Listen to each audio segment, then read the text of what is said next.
Profesor Dr. Kiai Haji Fahmi Basya, dalam beberapa tahun belakangan ini selalu jadi perbincangan. Hal itu tidak lain karena penelitiannya soal Candi Borobudur. Fahmi Basya membantah bahwa Candi Borobudur merupakan peninggalan dinasti Shailendra yang mulai dibangun pada tahun 750 Masehi. Barometer yang dipakai Fahmi Basya bukanlah soal waktu berdirinya Candi Borobudur dan masa hidup Nabi Sulaiman, melainkan soal fakta relief yang ada di Borobudur. Sebab jika relief diteliti, ternyata mengandung cerita, dan cerita itulah yang disandingkan dengan fakta referensi Al-Quran oleh Fahmi Basya. Di sekitar Candi Borobudur ada beberapa candi lainnya, yakni Candi Pawon dan Candi Mendut. Beberapa kilometer dari Candi Borobudur, ada Candi Prambanan, Candi Kalasan, Candi Sari, Candi Pelausan, dan lainnya. Berikut bukti ilmiah Candi Borobudur peninggalan Nabi Sulaiman, yang pernah disampaikan oleh Profesor Dr. Kiai Haji Fahmi Basya. Sudah cukup banyak bahasan tentang ini, dan umumnya orang-orang yang mendengar akan tersenyum saja dengan hal tersebut. Pasalnya, agak sulit memang menghubungkan Nabi Sulaiman dengan Borobudur. Hal ini karena memiliki semacam kontradiksi, apalagi Borobudur adalah Candi Buddha. Namun menurut seorang pakar bernama Fahmi Basya, sangat banyak bukti yang menguatkan jika candi ini memanglah peninggalan putra Nabi Daud tersebut.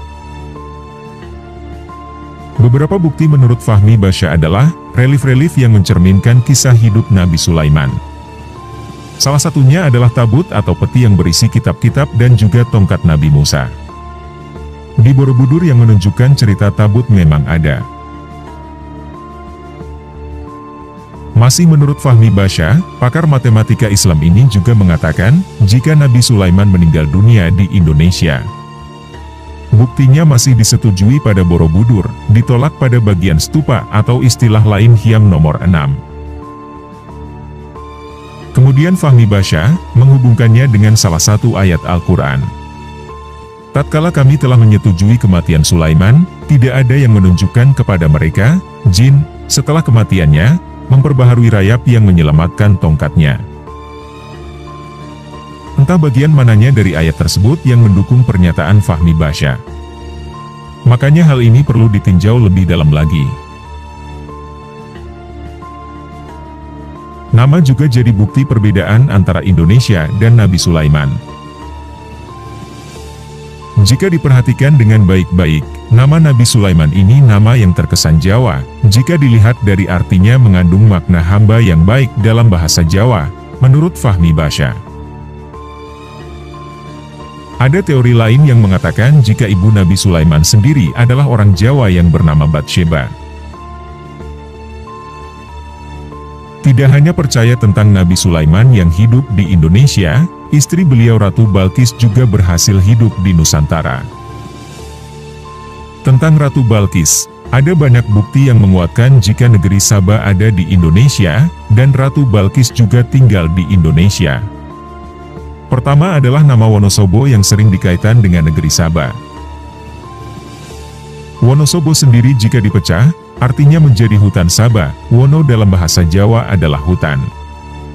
Dalam Al-Quran lengkap juga jika Saba adalah daerah yang penuh dengan hutan.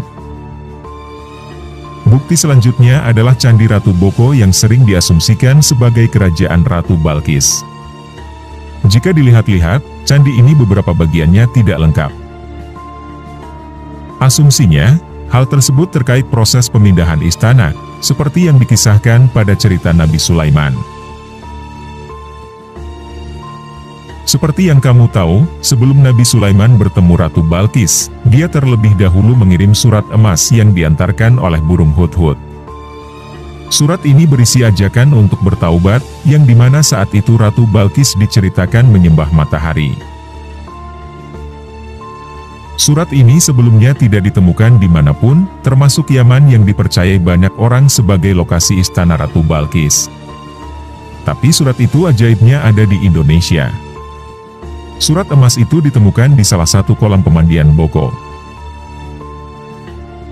Beberapa tokoh percaya bahwa teori-teori ini mendukung pendapat bahwa Candi Borobudur merupakan peninggalan Nabi Sulaiman, salah satunya Fahmi Basya. Namun, tidak sedikit budayawan yang dengan tegas menyatakan bahwa Candi Borobudur bukan peninggalan Nabi Sulaiman. Hal ini karena teori tersebut berlawanan dengan apa yang selama ini sudah menjadi pendapat intelektual yang dipakai rujukan pengetahuan sejarah.